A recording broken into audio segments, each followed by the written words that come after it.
Some viewers may find this disturbing. Viewer discretion is advised.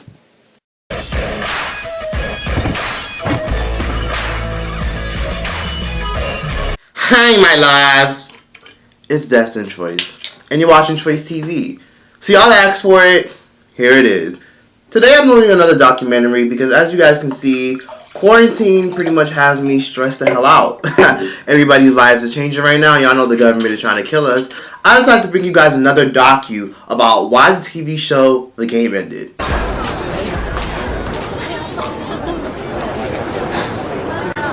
What you looking at? Low self-esteem, bitch. Okay, you need to back the hell up. Now, not that you owe me anything, but damn, I am another black woman. Barely. Because y'all ever wondered why The Game ended? You know, it's really crazy because that was literally one of my favorite shows, and in my personal opinion, I think The Game is probably one of the best black sitcoms of all time. Not only was it one of those really, really funny shows that we all love to tune into and watch, it was just one of those shows that you just can't get enough of because it had a good balance of drama, comedy, you know, real life issues. You know, a lot of you guys don't even realize The Game was one of the first few shows to ever address the beef between black men versus black women. The black woman is so desperate to be in a relationship with a good black man that will wait around for him, preach on, we'll pray for him, and then when we finally snag one, we'll just go ahead and let that Negro just act a fool. Okay. Oh, so that's why you're always so angry?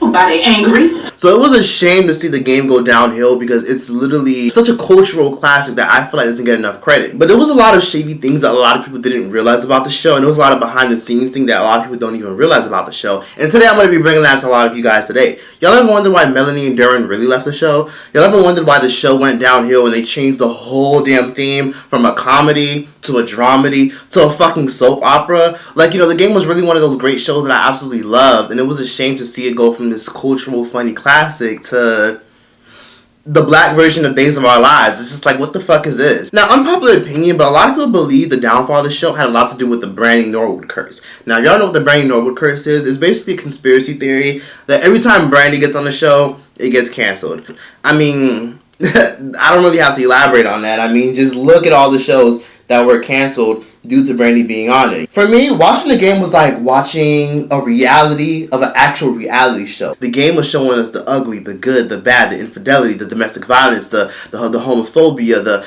what goes on in the industry, what goes on here, who hates who. But here's a nice breakdown about why the TV show The Game ended and pretty much why the show pretty much went downhill, and a lot of the behind the scenes shit that a lot of people don't know, don't talk about.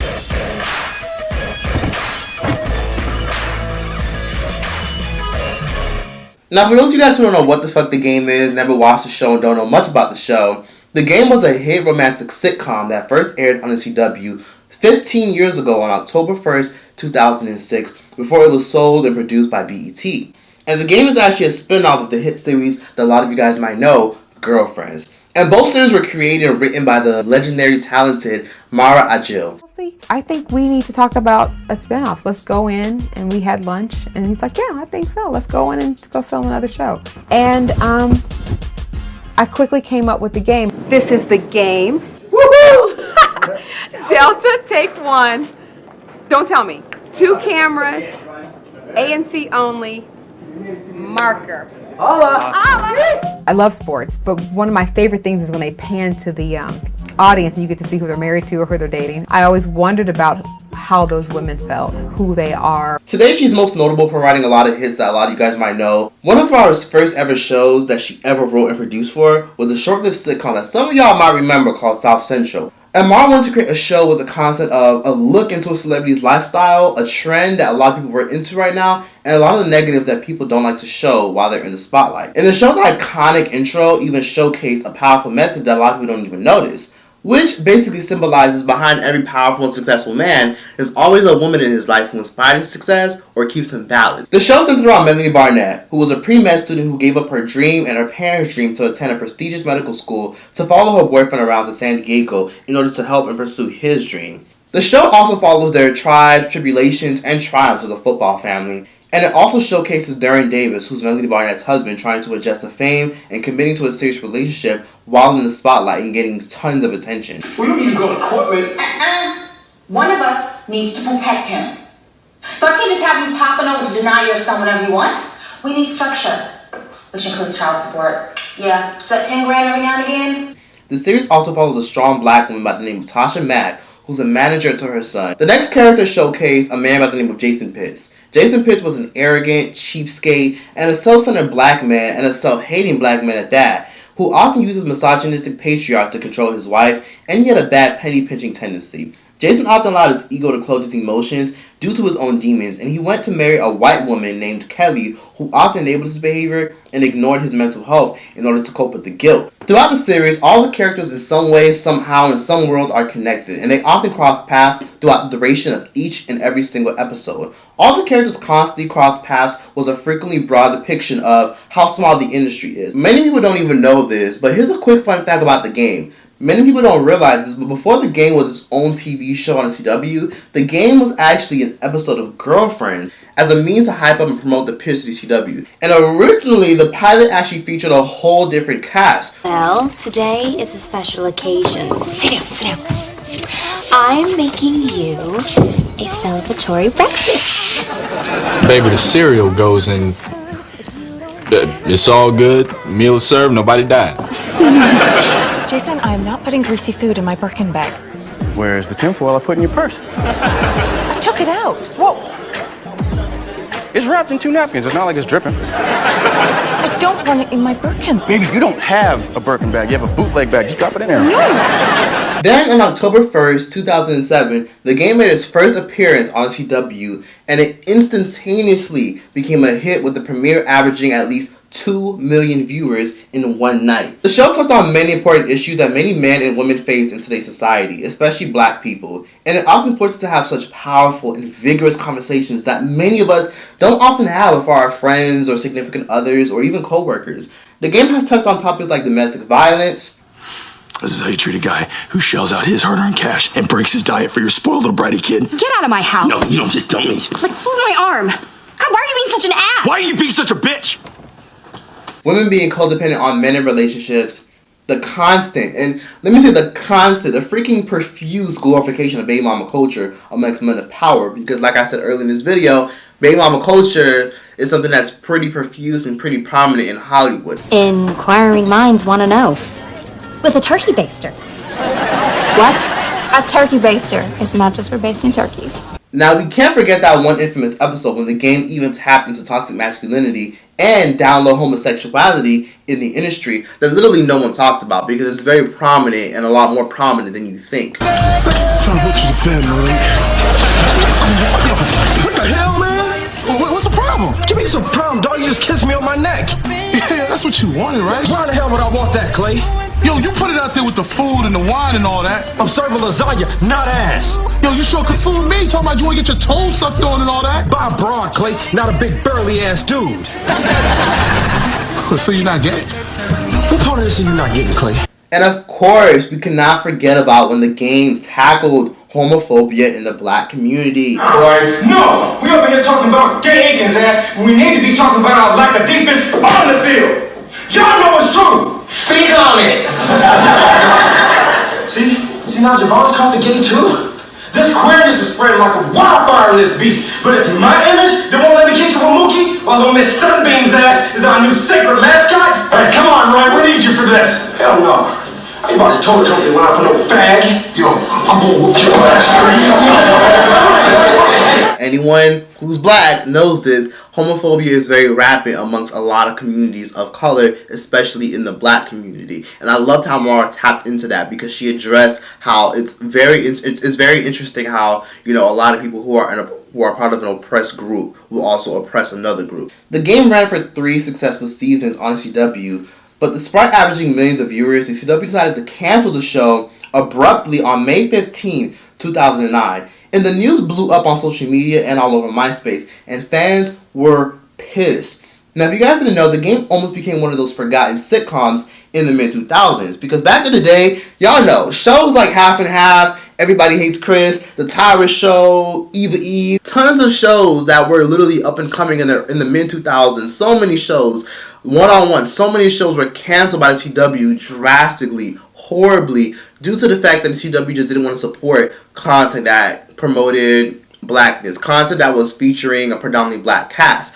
Now, let me elaborate on that a little bit. The CW went through something that I personally like to call a diversity cleanse. Because let's just face it, a lot of black people don't support a lot of these black sitcoms. Because I see a profuse conversation, a lot of people saying, oh, where the black sitcoms at, where the black shows at, but then I see a profuse amount of people who say this are the same people who tune into Love and Hip Hop. They're the same people who tune into Bad Girls Club. They're the same people who tune in to Black Ink Crew. But when there's a black sitcom that offers positive representation, a lot of people don't tune in. So the CW wasn't very happy with their numbers. So due to that, the CW figured, hey, we might as well cleanse out our diversity and revamp the entire network. Because one thing about the CW that a lot of people don't know is, before the CW was the CW, it was obviously UPN, right? Well, the CW was constantly having this stigma attached to them, and people were constantly referring to the CW as the new UPN. And the CW wanted to break out of that mold and expand their network. The CW was literally only making more money off of reruns of old shows like Everybody Loves Raymond, Curb Your Enthusiasm, and predominantly their only audience was black people, and a lot of black people weren't tuning in to all the newest shows they were trying to push out. So the CW had to do a whole diversity cleanse and get rid of all of these shows with predominantly black cast members because people were not tuning in to support it. I just read that The Game got canceled. CW no longer has a need for black people, I assume, because all the black sitcoms and just everything with a predominantly black cast has been annihilated from CW. First it was The Game. First it was Half and Half. Then it was Girlfriends, and now The Game. And then Everybody Hates Chris also got canceled. Major television networks either don't care or don't realize that black people watch TV too. And black people like to see people who look like themselves on TV. It's like... First off, y'all know as well as I do that CW canceled The Game. And besides, we don't even have any black television shows on besides this show and Everybody Hates Chris. And Everybody Hates Chris is about to get canceled. Because obviously we all know the era of reality television and the era of reality black television started emerging around the mid-2000s. So the CW wanted to cater to a more different audience. They wanted to cater to a more broader audience. And Mara Agil utilized her resources to try to repitch The Game. So Mara fought long and hard so she can keep the show, and she wanted to keep it alive despite the CW canceling it and not wanting to produce new episodes. So Mara knew it wasn't worth ending a cultivating series due to all the cult following it had already built up. The uproar for The Game being canceled was so big to the point where Mara got every single cast member on the show to go on MySpace and to go on Facebook and start a campaign to have the CW give up the rights to The Game so that way Mara can get the rights and repitch it to a new network in hopes of making it a revamped 30-minute series so that fans can get new episodes. Now, this is historic. This has never happened ever. So we really want to make history right now. So we're actually trying to get 1 million hits on CWTV.com. We all have to support one another. We know that there are a lot of fans out there, and we just want to let you know that we are really trying hard to keep the show on the air. Basically trying to change The Game from a half-hour sitcom to a 1-hour dramedy. So all the times y'all blog us and y'all say it's not long enough, we want more of The Game, we're actually going to try to make that work out for you guys. So this is what I need you guys to do. I need you guys to go to CWTV.com and go to The Game message boards. We're just really hoping that all of our fans will go to the CW website, just go to the message boards, just blow it up. So Mara fought long and hard, and she finally got the show picked up for BET. Oh, first of all, we got to support. We have to support one another, and that's why we're here, because BET saw that we were canceled, and they're like, we can't do this. You know, we can't let this happen again. Let's do something about it. And that's how we get things done, when we all collaborate and we come together and we work hard. It was almost like the CW kind of gave us up for adoption, and BET was the parents that said, you know, I'm going to take this child and nurture it and grow it to be the best that it can be.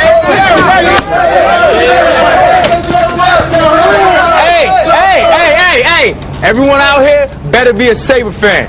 They want to do the show. You know, we had Ocho Cinco. You know, he wanted to do the show. T.O. wanted to do the show, but his schedule wouldn't allow him. Magic Johnson. Serena. And they all athletes in general. They all say we get it right, though. Well. They all say we're the one show that got it right. All the other football shows in the past never held a candle to what really exists in their lives. Or, and they were like, Tia, like, what do you think? I'm like, dude, we're wearing the same clothes on every episode. They've cut our production costs. I was like, this is not looking good. And they were like, really? So I knew, I was prepared. I was getting prepared because I saw that. The game was later picked up for a 4th season 2 years later on BET March 29th of 2011. And when I tell y'all, the premiere for the game exploded. And in one night, over 7.7 million people tuned into season 4 to watch the premiere of the game. And that many viewers was a really big deal for BET. The game became, and even still to this day, is one of the most watched sitcom premieres in television history. And still to this day, the game holds the record for the most watched premiere for a sitcom in history, reaching over 7.7 million viewers in one night. Season 4 had a massive machine behind it, and MOWRY really stepped up her pen game. Season 4 even featured many of our favorite black celebrities like Lil' Kim, Megan Good, Terrence J from 106 & Park, and Tika Sumpter, who all became recurring cast members. The game featured a whole new different font, a whole new different concept, and it showed growth amongst all the characters. It even had a more cinematic, more serious font that gravitated more fans to the show, and they even minimized the laugh track. BET also moved the entire series to Atlanta, Georgia for a new, modernized feel, and the game really just became one of the hottest sitcoms on television at the time. It became the hottest dramedy, and everywhere you go, everybody was talking about the game. Thanks to the rise of Twitter, thanks to the rise of Instagram, they helped propel and help push the show to a new element, hence why the show was so successful back in 2011. But a lot was great, but a lot of it started to go downhill, and I'll explain that in a little bit. The show's new format was great, and ratings were booming for Season 4, and the renewal of Season 5 was instant, until things went downhill with 3 of the main cast members on the show. In 2011, 35-year-old Brittany Daniels had to leave the show. She abruptly left the show and she was written off the show, and a lot of fans were actually upset and were very confused, and they wrote her off to the show to the point where it seemed like she was leaving because she wanted to find herself, but obviously that didn't make any sense considering that it was all so sudden. The white girl that was on the game, and I know that you Daniel, two, that's I know, our baby. Yes. Can you please be honest for once and for all and share this with We Game fans? To be totally authentic, she took some time out for herself. Yes. Would she have a nervous breakdown? She took some time out for herself. Did Keenan Ivory Wayans, her boyfriend, ask her to leave the show? She took some time out for herself. Enough. A few episodes later, Brandy was later introduced into the cast. And she was introduced as Chardonnay. And her character was alright. Her character was cool, I guess. Her character was a little bit dusty. And her character was a little bit pointless. But I get why they added her in. And she really did, make the show a good balance. And she did really hold it up until Brittany Daniels was able to return. But 3 years later, in 2014, she eventually returned to the show in March of 2014, and she later went public about her real reasoning for leaving the show. The real reason why she left the show was because while she was filming for the show, she was diagnosed with stage 4 non-Hodgkin's lymphoma. So I got a series of tests, scans, MRIs, things like that, and the doctors ended up finding that I had stage 4 lymphoma. And no history of it in your family? And it's not a genetic thing. Right. It was a surprise finding out in your mid-30s that you have cancer. I am back, and I'm so grateful to BET because I thought I was gone. Literally, I thought I was gone. Brittany was gone. Kelly was gone, and I'm so grateful to be back on the show. Now, the next scandal a lot of people don't even realize is a lot of the scandals centered around Melanie Barnett, who's played by Tia Mowry. If y'all didn't know, Tia Mowry and Pooch actually walked away from the show. Now, obviously, we need to start with Tia Mowry and how her departure started it all. Something happened. What do you mean? Why you and Pooch not being on the game makes it feel like the game is about to collapse. No disrespect to all the other actors because they're tremendous, but you guys are... On May 16, 2012, Tia Mowry went on Twitter to announce that she would not be returning to the game, and she tweeted the following. On May 16 of 2012, Tia tweeted, "Just want to let all my fans know that I would not be returning to the game for Season 6. It was an incredible run, and I had a lot of fun." But a lot of people question Tia's credibility because one of Wendy Williams' really good friend and also a radio personality from Dallas, Texas named Dee Dee McGuire said this. She tweeted the same day, "Wow. For all those that watched the game on BET, Tia Mowry just told me that she was informed an hour ago that she was fired from the show. Then to make matters even worse, Pooch Hall tweeted literally 2 days later announcing his departure for the show. And fans of the show were very upset, and they even trended the hashtag "The Game Is Over" because a lot of people only watched to see Duran and Melanie. It was never told why she wanted to leave the show, but it was blatantly obvious that she wanted to pursue other things and that she had moved on from the show. Said that I am not going to be coming back to season 6 on The Game, and it is my understanding that Pooch is not coming back as well. And I have so many other things going on right now. What? Something happened. What do you mean? Why you and Pooch not being on The Game makes it feel like the game is about to collapse. No disrespect to all the other actors because they're tremendous, but you guys are a central part of that show. What was there off the set? Was it negotiation? Was it money? You know what? I really can't answer those questions right now. I really can't. What did they tell you? What do you mean? Why? You know, you said it was a mutual decision. You decided you wanted to move on because you're busy. What did they decide? What did they say? You know, I think right now, the best way I'm answering these questions, I think is all that I can really give you. Okay. You know, like I said, I think once Pooch opens up, you know, and kind of explains, you know, his situation, I think, you know, it'll all kind of make sense. Tia never addressed it, and every time she's asked about it, she constantly skips over the question, and she never elaborates on why she really left the show. But Pooch Hall, he's a different story. He wasn't holding anything back. He actually elaborated several times on why he really left the show, on why he really left the game. And here's basically what happened. When it came to Pooch Hall, his story was very different from Tia, but in several interviews throughout the years, Pooch Hall claimed his reasoning for leaving the game was due to money. Also, during the filming of season 5, Pooch Hall started to venture out and do bigger and better things, and venture into different avenues in his career into the film industry. When asked if he had any issue with BET in 2012 regarding his departure, Pooch said in the interview with Vibe that he was happy to have moved on to a new show called Ray Donovan, because at the time, while he was trying to negotiate his contract, he had booked a really big gig on a Showtime series called Ray Donovan. Ended when my 2-year contract was up. We started negotiating. We didn't agree. We were still trying to work stuff out. It just didn't work out for me over there. They didn't have a part for you anymore? They weren't talking right. They wasn't talking at all. A hiccup or something happened where all of a sudden I didn't hear back from my people. Like I didn't hear back from BET. And next thing you know, they're like, well, he ain't returning. Like, I was like, wow. Because y'all didn't know, Pooch Hall recently did a whole interview, and he recently talked about and did a whole rant on how he felt like BET blackballed him from the entire network. He even addressed how BET even just disassociated with him when it comes to anything affiliated with BET. Parlay this into something bigger. And so when we were negotiating, I kind of was like, uh-oh, because I knew how BET got down, I knew how the producers got down. It's almost kind of like, if you have this opportunity that we gave you, in a sense, we want you to be loyal. We want you to, it's not like, fly, eagle, fly. Right. It's almost like we want you to stay with the clique. Right. And I was like, don't cross the family type of situation. Yeah. So for me, I was just like, okay, I hear you. Are we gonna make this work, this deal? And I was kind of like, oh, please. And then I was to the point where I was just like, yo, I don't want to feel this way. Just make it happen. And my team was like, no, Pooch, like we're here. It's like we have to get here, not like you be here and then they're still down there. That's like, no, you're not growing. I literally booked Ray Donovan in like, it was like a 2-week span. Yeah. They knew I was the guy like when I walked in the room. Yeah. And next thing you know, I was kind of like, oh shit. And like, I didn't go in there like not trying to get it. Yo, when that shit hit, I think deadline, yo, the emails and phone calls just ceased. It was like crickets. Really? Crickets, homie. Instead of embracing them, I felt like the doors closed. And all of a sudden, no more BET Awards, no more. No! And I'm not afraid to say it. I kind of got depressed. And there was and so much there's so much people don't know that I'm sitting there like, it's time to talk about it. No.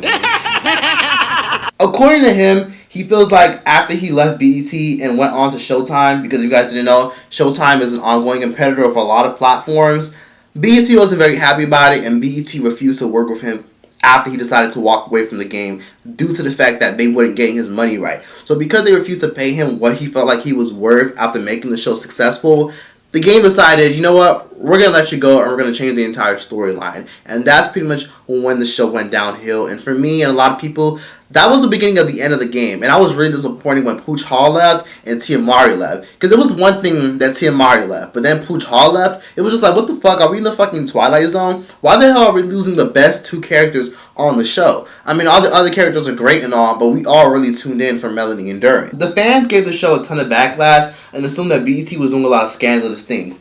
So instead of ending the show or hiring brand new substitutions, instead of pulling an Aunt Viv or pulling a light-skinned Claire, they decided to basically change up the whole damn storyline and bring in two new characters, and that's when the show became lame as fuck. And Mara Agil, the creator of the show, decided to make a drastic decision, and she switched up the 6th season, and she basically shook things up. I'm not going to say season 6 was overall lame as hell, but what I will say is that season 6 really showed me that two characters really make a difference. Taking MOWRY and taking Pooch Hall out the show was like taking Gina out of Martin. It just don't work. To make matters even worse, they tried to force chemistry, and chemistry just wasn't there with the characters. They tried to force something new on the fans, and fans were not feeling that shit. It just wasn't living up to the standards anymore. And take this from somebody who actually watched the entire seasons. I watched it from beginning to end, but one thing that I didn't like is they tried to force a lot of storylines, and they tried to force a new problematic relationship, hoping that fans would gravitate towards it, and that just wasn't the case. The viewership dropped by 30%.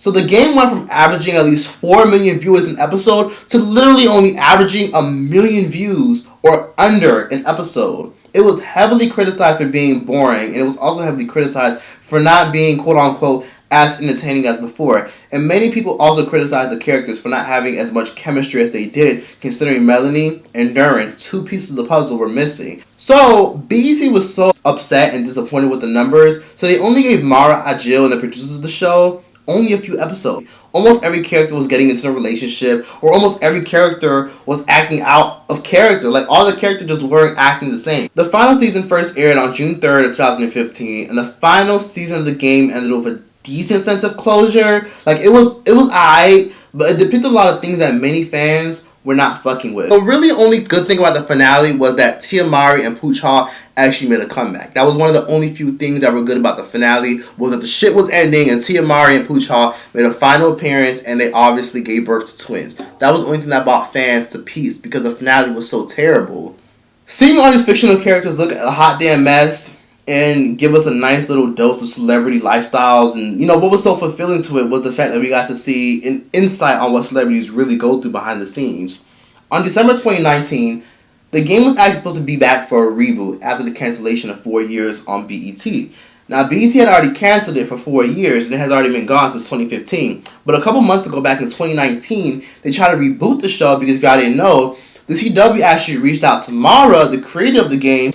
Originally, the CW offered her a deal to bring back the show, but some complications happened. So for those of you guys who are looking forward to a reboot, yeah, it's likely not going to happen. The reboot was supposed to showcase the original cast members mentoring the next generation of football players and mentoring the next generation of football wives in the city of Baltimore. But allegedly, the CW wasn't with that shit. But due to disagreements, Mara Agil and her whole team walked out on CW because they didn't like the fact that CW wasn't giving them any creative control. But of course, I don't want to end this video on a terrible note, and of course, I want to give you guys a nice and swift where they now and what the characters are pretty much up to. I want to give you guys a really nice update about what all the characters are up to career-wise, and all the controversies that some of the characters have been in after the show. Now, the first character I want to start with is Erica Gluck. But Daddy, what if he comes back to get us? Maybe he is not coming back. Please, Daddy.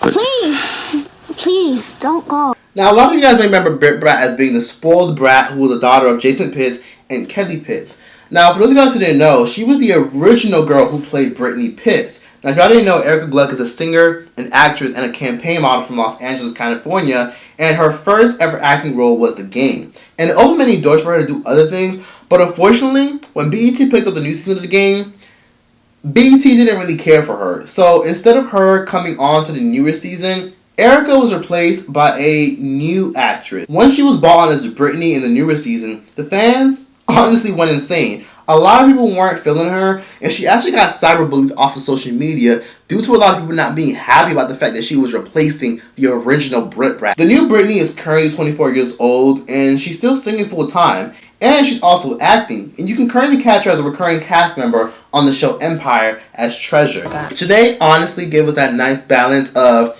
the classy, well-established, successful baby mama. She wasn't like the other baby mama that you see in society. She wasn't the bitter, penny-pinchy baby mama who wanted to milk her baby daddy dry. Janae was played by the beautiful and talented Gabrielle Dennis. Gabrielle Dennis, if you guys didn't know, was most notable for being a child star. If you guys didn't know, when she was 17 years old, she actually hosted and she actually was a huge character on the show Teen Summit back from 1998 to 2000 when she was 17 up to when she was 19. I can affect their mentality. Because the media is around us all the time. It's in the movies we watch, the television, it's in the music we listen to. Right. I mean, we can't help but to kind of follow what we see in front of us every day. It's subliminal. Right, you know? He doesn't have to do that. They can set goals for themselves, and they. It would take her at least 6 years before she could ever work again as an actress in Hollywood. And in 2006, she got her big break when she finally got to work alongside the Wayne brothers. And she starred alongside Damon Wayans in his hit show, The Underground.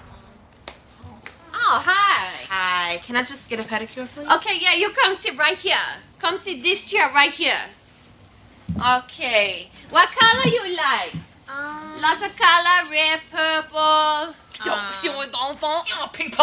Like orange. Oh, that's gonna be cute on you. That's gonna be cute. We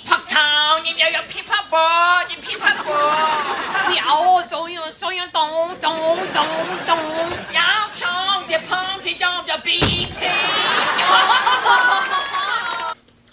Y'all can see why it was canceled. After her short-lived moment on The Game, Gabrielle has been working in Hollywood non-stop. This girl is really steady out here working, and she's actively worked as a stand-up comedian after she did The Game. I hate that I love Jamba Juice. Because in my cheap mind, nobody should ever pay $8 for a beverage. That's no fucking alcohol. You know what I'm saying? She also played Tyda Johnson in the Marvel show Luke Cage, and she most recently had a really, really big role in 2018 when she played Whitney Houston in the BET original The Bobby Brown Story. And as of now, she's still working and she's currently 38 years old. Because I haven't thought it all through yet. And because Malik is my child. And because, damn it, I said so. We all love Tasha. Tasha was literally one of the few characters who made the show. Besides Melanie and Duran, Tasha was that key character that honestly kept the show out of balance. One thing that I really loved about Tasha Mack was the fact that she was a strong, confident woman. She didn't take nothing from nobody. She was literally a single mother who raised her son and raised an empire at the same time. Tasha was also written to be a statistic and a stereotype on the show. If y'all didn't realize this, Tasha's character was very essential and was very important to a lot of black women. Because if y'all didn't know this, Tasha's character was also written to be the high 40% of successful black women who oftentimes aren't married. Because if y'all didn't know, it's a consistent pattern of successful black women who hit their 30s who aren't married. And normally, a lot of these successful black women who hit 30 who aren't married end up alone, single, normally for the rest of their lives, due to profuse attention given to their career, money, and success. So Wendy Raquel Robinson, before she played Tasha Mack, was a philanthropist from Los Angeles, California. And she's still a philanthropist to this day. She got her start attending Howard University. So she's literally a Howard University alumni. And she actually got her degree in fine arts. In 1996, Wendy Raquel Robinson co-founded her very own school. She actually runs her own school called the Amazing Grace Conservatory, located in Los Angeles, California. The Amazing Grace Conservatory is a school that serves children from 8 to 18 years old from disadvantaged socioeconomic backgrounds in the fields of arts and media production. At the Amazing Grace Conservatory, where actress Wendy Raquel Robinson guides the next generation of Black Hollywood. For the past 13 years, Wendy has provided the youth of South Central LA with something they can't get anywhere else. I think the thing that separates Amazing Grace Conservatory is that we give young people a mirror of themselves. You know what I mean? We're located in South Central Los Angeles. So number one, they're seeing people that look like them, that act like them, that can identify with them, that are also working professionals. Before Wendy scored the role as Tasha, Wendy has literally had a real nice cameo from the 1980s to the late 1990s. She even had a cameo alongside Martin Lawrence in the film A Thin Line Between Love and Hate as Gwen. Now don't be like that. After all your damn promises. Just get out my face, nigga. Vote, punk. Since playing Tasha in the game, she has since had a really slow and steady career. She hasn't really done much, but she recently started a movie called Boy Bye that appeared on Netflix. She most recently had a cameo in Raven's Home as Dreamweaver. So now prepare yourself. I haven't been able to do my hair all week. Come on, boo-boo. I've seen it all. You ready? I'm ready. I don't think you're ready. Oh, I'm ready. You're right. Wendy is currently 52 years old, and she now spends her time using her stardom and her retirement to focus on her students at her school. That ass go to waste. Let's get nasty, mama. Of course, we gotta talk about Malik. Malik Wright. I loved Malik Wright. He was so funny. He was so insane. He was so crazy. And he also played in the statistics of many black men who oftentimes don't seek therapy or help. One of the few things that I really enjoyed about Malik was the fact that he was just this, this boyish, overtly masculine, very rude, disrespectful, misogynist man who often was a mama's boy and oftentimes pushed away women just like how he pushed away all the people in his life. He oftentimes pushed away all the women in his life due to the fact that his mom was a really terrible enabler, and his mom pushing away men reflected on his life, and it really affected him. But before he played Malik on The Game, he had a really extensive theater background, and he actually got his start starring in the CBS drama NCIS in 2005. Hosea eventually would garner the role as Malik Wright, and he quickly skyrocketed to success and became a household name for viewers all over the world back in 2007. Hosea left the entertainment industry to pursue education at the UCLA because he didn't care that much to be an actor anymore, and he wanted to more so do serious things. He's been pretty private throughout his career and was only in one infamous scandal that people still talk about. Recently, if y'all didn't know, on September 5th, 2019, Hosea Chanchez went public about somebody sexually assaulting him. This is Isaac Sanders, the man who allegedly sexually molested Hosea Chanchez when he was only 14 years old. Now, this guy has a pretty problematic past because since 2004, literally over 5 boys have came forth about him molesting and sexually assaulting them and manipulating them.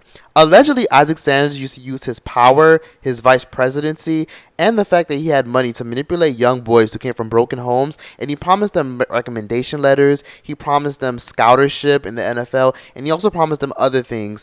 Back in September, Hosea Chanchez took to Instagram and he wrote, "A week before this day, my friend's dad, Isaac Sanders, was asking me what type of girls I liked and if I had sex with a girl yet. He kept asking me, I bet you have the girl screaming with that big dick. I bet you can come a lot." I didn't know it at the time, but he was trying to see my boundaries were. He was using a false hypermasculinity as a way to sniff out my comfort level with sex and privacy. This became a regular conversation where he asked me questions about sex, wondering what girls think of me sexually. But for some odd reason, he would never ask me anything around his son, aka my friend, or anyone else. It was always only with me. Then Hosea followed that up by saying, on this day in particular, he insisted on taking me home. I knew something wasn't right. My intuition was telling me it's not right, but I got in the car anyways. Shortly after the drive began, he detoured and pulled down a dirt road. He pulled over on the side of the road and said he wanted to talk to me about school and what my plans were for the future. He worked at a university, so he said he's only looking out for me and my future. Then, out of nowhere, he said he wanted to see what the girls are going crazy over. Then he reached over and unzipped my pants and told me to trust him. I remember he kept saying, "Trust me, you will like it." He pulled out my penis, put it in his mouth, and molested me in his car. When he finished, he said, "It don't mean nothing if a guy gives you a blowjob. It's not intercourse, so it's not sex." Then he told me he's a very powerful man, and if I ever told anyone, he would ruin my life, and no one would ever believe me anyways. I was 14, a young boy, a child. Hosea Chanchez only came forth because he knew that there was a pending case against Isaac Sanders, so he decided if he came forth, it would spread more awareness about nasty people like Isaac Sanders. A lot of these men that came forth were in their 20s and in their 30s, and a lot of them claimed a lot of the sexual abuse they endured towards Isaac Sanders, a lot of it happened in the means of manipulation and the means of them honestly being offered scholarship opportunities. And what's even terrible is a lot of these young men who are now in their 20s and some of them who are in their 30s will not seek justice at all because the statute of limitation prevents them from it, or he denies all allegations and there's no proof. Hosea even spoke on many instances and cases of molestation that happened in the black community. And he also addressed how it's often swept under the rug in the black community, more particularly because a lot of people in the black community more so care about how they're viewed by other people, which unfortunately prevents many men from speaking out, because although sexual assault affects women mostly as far as, what the media puts out, it also affects many black men as well. And due to toxic masculinity, a lot of black men don't often like to voice their issues with molestation at the time they've been sexually assaulted due to the hyper-masculinity in all the world and the pressures that people put on black men. 70% of sexual assault cases are normally done by people that the victim knows and assume that they can trust. As of now, Hosea Sanchez is 38 years old, and he currently partakes in theater, and he works as a film director in LA. Really? You really need to stop the silliness and move on, because it's obvious that I have. Duran was known for being one of the few good black men in his world.